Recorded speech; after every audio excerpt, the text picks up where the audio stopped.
Here's an interesting anomaly. The Leaf ZE0, so this is an early one, has just been to the Valeters for a good cleanup, and yeah, they've done a really good job. It's fantastic inside now, but obviously while they were working, the 12-volt battery went flat, so I've jump started it to get here. Now the clock obviously is a manual reset on these, not like the later ones. It defaults because it's right-hand drive back to miles for the range, but weirdly the central computer is showing me my preferred kilometers for the range because we're not in the UK. Weird, huh? Cruise and range to go, both in imperial, center display in metric. Weird. So that leads very neatly into resetting the dashboard. It's basically all done with this square button and round button in the display here. Obviously on a left-hand drive car, that's on the other side of this steering wheel, so it would all be to your left. It's basically a complete mirror image.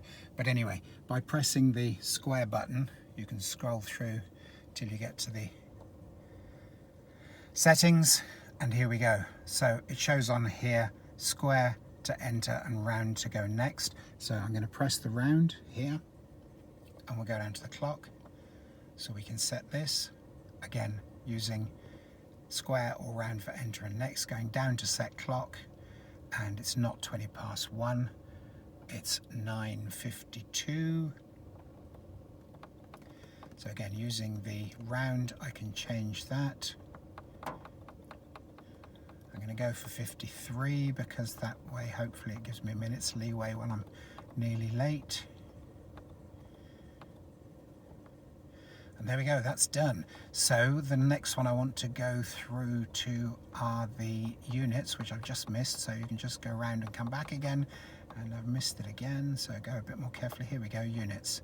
So I want the temperature in degrees, and again units, and I want the speed showing in kilometers per hour and the consumption in kilowatt hours per kilometre, and you'll see as I press the enter button, the 72 miles will change to kilometres.